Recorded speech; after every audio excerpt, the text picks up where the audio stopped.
Ethnic communities in New York City are not ecstatic about Zohra Mamdani's new map, New York City Immigrant Enclaves. Left out of, the neighborhoods, if you will, are the Irish, the Greeks, the Swedes, the Koreans, the Italians, the Jews. And the Free Press, reporter for the Free Press, went out to talk to some Italian-American residents of New York City about that. Second, third generation immigrants, proud of their heritage, just like anybody else, and everybody should be. That's fine. But being excluded by Mamdani and company. Mayor Mamdani, I give you a year. You are not a New Yorker. You have no clue. I'm Isabella Reggi, and today we are here in Little Italy asking the locals how they feel about one of the oldest immigrant communities, Little Italy, not being included on Mayor Mamdani's Immigrant Enclave map. I don't consider you to be my mayor. I think it's disgraceful for what he's doing. He's got to be fair to everybody, and he's not fair to everybody. He's not fair to the Jewish people, which he makes everybody notice he's not fair to the Jewish people. He's not fair to the Irish people. And now he hates the Italians. For what reason?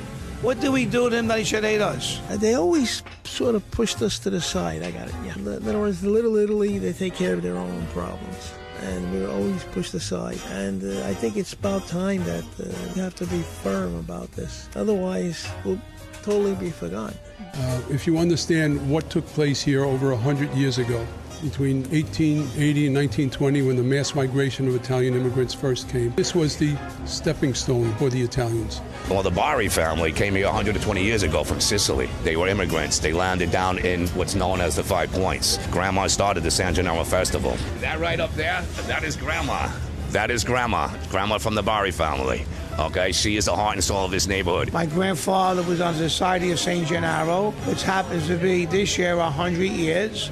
So it means a lot to me, Little Italy, There's no such thing as left or right down here. Both sides of the street are beautiful. And what makes New York City such a special place is a collage of many different cultures. People from all over the world come here and settle. And they need to be recognized for the contributions that they brought to this wonderful country. Well, yeah, that's not the position of Mamdani and company. I don't know how to break it to you, much like we've seen. It's not the position of a Mayor Triple Threat or BLM Brandon here in Chicago. Please see the disappearance of the Columbus statue and so many other illustrations. Not their position.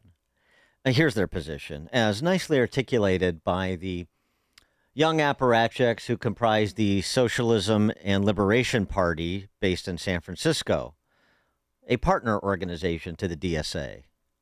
We're excited to have each and every one of you to join us for this important discussion about what socialism is, the history of socialism, and what a socialist revolution could look like in the United States. Because the main thing that we talk to with all members, with the Action Network, and with our communities is how do we actually achieve it? A foundational step in the socialist reconstruction of society would be the creation of a new constitution. The new socialist government will take possession of all the existing capitalist banks and create one People's Development Bank. The Electoral College would be abolished. The House of Representatives could be replaced with the National People's Assembly that would not only be made up of delegates elected from local election districts, but would also include delegates from the many mass organizations of millions of workers, students, and more. And the Senate could be replaced by the Assembly of Oppressed Nations to correct the historic injustices imposed on the indigenous peoples and the Black nation. This Assembly of Oppressed Nations will consist of delegates from oppressed nationalities and peoples. The reorganization of society, including the transition of society to green technology and renewable energy, will be carried out by the people themselves. It's an exciting program, isn't it? Yeah, abolish the Electoral College. The House becomes the National People's Assembly. The Senate becomes the Assembly of Oppressed Nations. And you'll have delegates from designated oppressed minority groups. Sorry, Irish, Italians, Greeks, Swedes, Jews, not included. You're with us other nondescript honkies. Sorry. It's all fun and games until you have people like that getting elected to the halls of power. At Gracie Mansion, United States Congress. I wonder if Abdul El Sayed in Michigan, the leading candidate for Senate there, would agree that the Senate would be better reorganized as an assembly of oppressed nations. No, but it's just happening in the big cities. Oh, it's just kids going through a phase. I don't think so. For more on this and related matters, Dr. Zuhdi Jasser, president of the American Islamic Forum for Democracy, co-founder of the Muslim Reform Movement, former U.S. Navy lieutenant commander, and Republican candidate for Congress in Arizona 4. He's also, as Dr. Zuhdi Jasser, he's a medical doctor. Dr. Jasser, thanks for joining us. Appreciate it. Oh, it's great to be with you, Dan. Thanks for having me. Appreciate it. This sort of third worldism that we're talking a little bit more about, fanonists like Mamdani.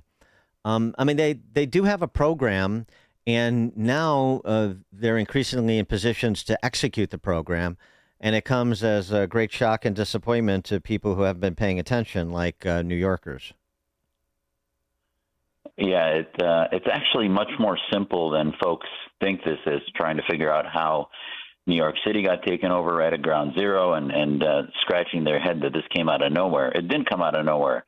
Obama's call to Mamdani congratulating him was anointing him as sort of the heir apparent of the next phase of the Democratic Party, which is socialism, extreme far leftism, and this society that, patient zero of it was President Obama, who decided to create not a racially blind society, but one defined by grievances, defined by victimology, and rather than about Americanism. And the greatest conflict ideologically today in the world is this red-green axis versus Americanism, if you want to call it the blue-gold axis of free markets and Western exceptionalism, American exceptionalism. And if you saw Mamdani's speech on July 4th, not only was it offensive as an American and as a former Navy officer, but this is a guy who, you've got the military component of anti-Americanism from Iran to Hamas and other radicals that use asymmetric warfare against us. And then you've got the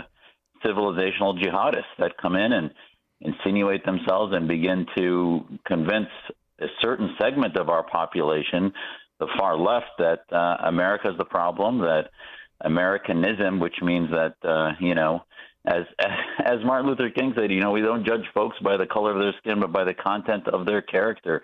And that doesn't seem to be about a ideology that they want to cherish on the left. And Mamdani is the front of that. It's about jihadism. It's about globalism and destroying the very idea of America. Ellis Island is in the city he's supposed to be, the history's in his city, and yet he wants to completely obliterate the immigrant ideology that my parents as Syrians came here and felt American the minute they got here, because finally they could vision the American dream and what hope was.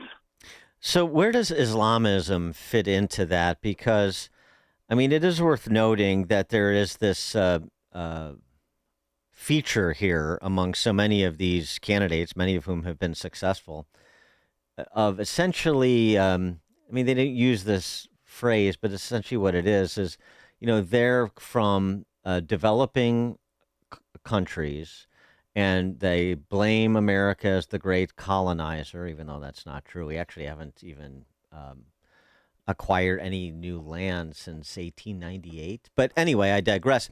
The America is the great Satan. It's a colonizer, and so they're going to colonize the colonizer in sort of developing world fashion. There seems to be a real feature here of that is more specific than sort of just general identitarian politics.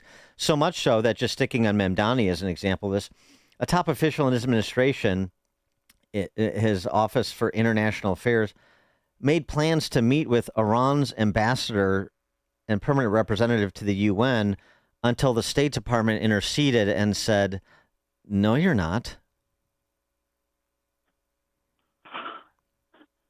Exactly.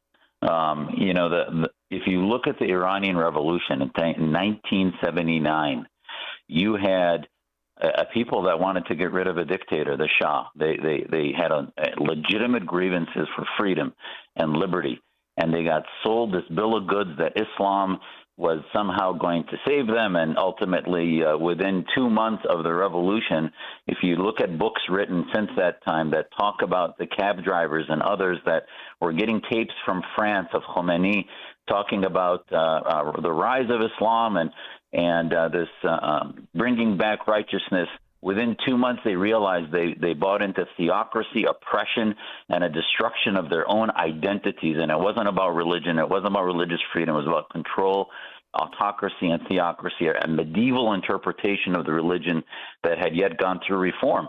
And this is the issue, is that since then, now for 48 years, they have been having buyer's remorse and trying to get rid of this oppressive force. And how do you spread that globally? Islamism spreads itself by working with other autocrats.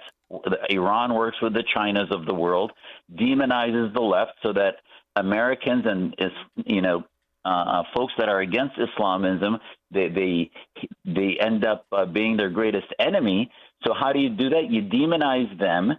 You claim that the evil of Israel and America is greater than anything that could come from socialism. So you got to embrace socialism. So this is where it's important. We're losing it in the universities.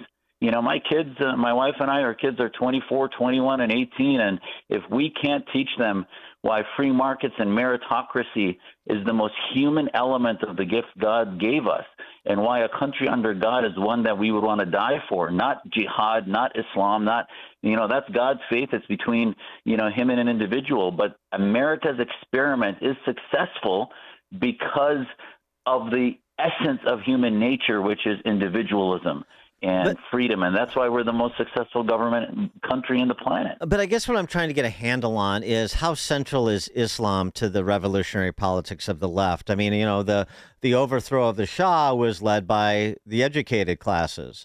The DSA and these other allied organizations, it's the same story. It's the same story all the time with totalitarians. They're the elites who front as representing for the hoi polloi. They don't. So, but Islam is central to this over and over again, and let me do this.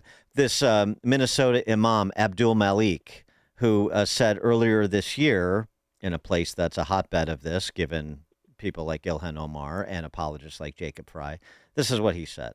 Now that the people of America are standing for you, will you share with them the light and the beauty and the majesty of Islam, or will you stay in hiding? Tell the young people to continue to study, to prepare themselves to become the doctors, the lawyers, the engineers, to become the mayor, the police chief, the leaders of Congress, and those that were born in America. Prepare yourself to be America's next president. Share with the people of Minnesota the words of the Quran, the wisdom of the Prophet, and the beauty of our community, because this is your moment of grace. You have to make up your mind today as Muslims in Minnesota. What is your position in defending the lives and the future of your people? Nobody asks you to be violent. You don't have to be violent.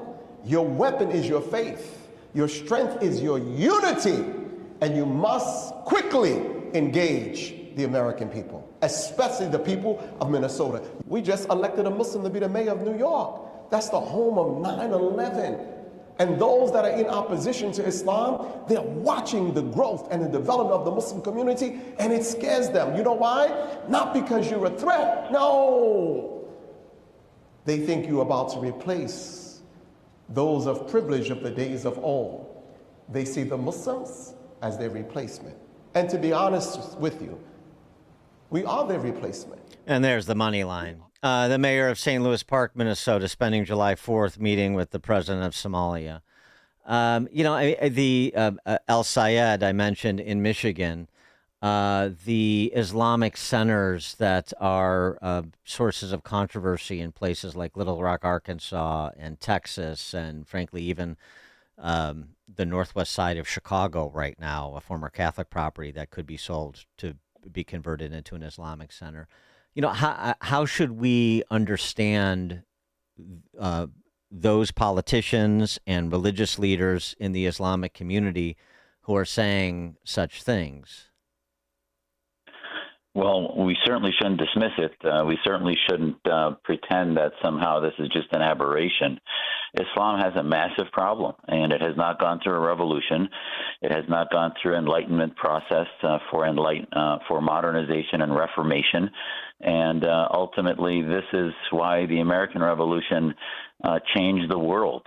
Theocracy was defeated, and Islam has not gone through that. I argued that in Oxford in October 24. People can look at that 10-minute speech in which I laid out that, it's almost to say that somehow the silent Germans had nothing to do with Nazism rising. The Muslim communities that have the blessing of being born in the West and having the freedoms here can either step up and decide that this is not our faith. We have to begin to modernize the ideas. And this isn't to say that the faith that my wife and I teach our kids is not a very spiritual one that is humble and genuine relationship with God, but there is an organized faith, normalized faith from Saudi Arabia to Iran, which separates the world into the land of Islam and the land of war. And the Mamdanis are soldiers in that war.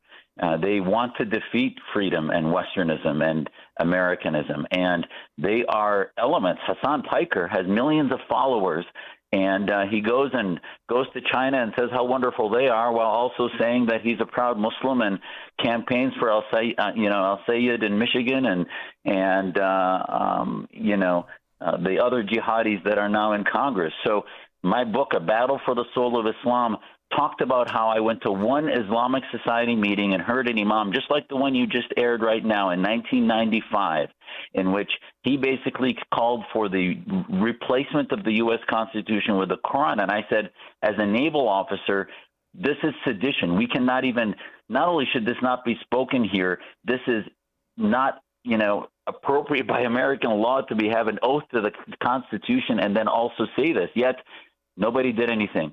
I separated from that meeting, separated from them, and said I would dedicate my life to defeating the Muslim Brotherhood, and yet the Muslim community has remained generally silent. We have coalitions.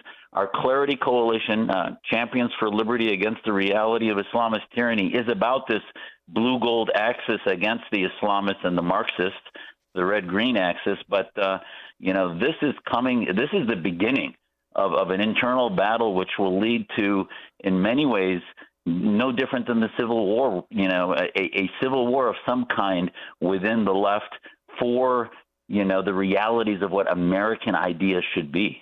I mean, the Pew Research Center finds 44% of self-identified Muslim Americans view Hamas favorably. So that's not the majority of American Muslims, but 44% is a pretty sizable plurality. And it just strikes me that with front men like Mamdani and some of his cohorts, what they're attempting to do is to usher in Islamism through the sort of secular patina of Democrat socialism. Is that fair? Yep. It's a mutually symbiotic parasitism between the far left and the Islamists as collectivists. But when they get into power, they end up getting at war also. The Socialist Party of Europe was embracing Tariq Ramadan, the grandson of the founder of the Muslim Brotherhood, for a generation. He was the Mamdani of Europe, and now he's in jail by the French for raping and other horrific acts that he did. And the bottom line is that the Socialist Workers' Party of Europe separated from the Islamists and said, oh, wait a minute, we didn't realize they were anti-women, anti-gay, all these other things. And they used each other symbiotically as parasites to defeat their greatest enemy, which is free markets. And like you said, Obamacare, for example, knew that all you needed to do is take over 20% of the American economy and you can begin to socialize America. And that's what that was about. Same thing with politics, electoral politics. Because we have small percentages that vote in elections, you only need to take over 10 to 20% of the electorate in order to completely shift the American conversation and American political movements. And that's exactly what the DSA is doing within their party.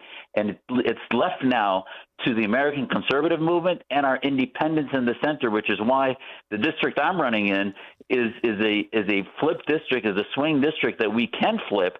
And my opponent in November is being flanked by a DSA guy. And I can tell you that at the end of the day, if we don't win these independent districts, America is going to be so divided. We have a lot more to come. All right. So Dr. Zuhdi Jasser, the 4th District in Arizona, the website Z4AZ, Z for AZ, like Zuhdi for Arizona, Z4AZ.com to support his candidacy. We should do so in Chicagoland. We got a lot of Chicago expats in the Scottsdale area for starters. Dr. Zuhdi Jasser is the president of the American Islamic Forum for Democracy, also the co-founder of the Muslim Reform Movement, former U.S. Navy Lieutenant Commander, and again, Z4AZ.com. Dr. Jasser, thank you as always. Appreciate it. Thanks, Dan. Appreciate it. And thanks. And Dr. Jasser joined us on the alphawealthgroup.com answer line. Hear about the big stories of the day, then talk about them right here on Chicago's Morning Answer on AM 560. The Answer. Hey Chicagoland, Jeff from Jeff Buys Your House. The military taught me that every mission is different. You assess the situation, listen to your team, then execute a plan built around what's needed.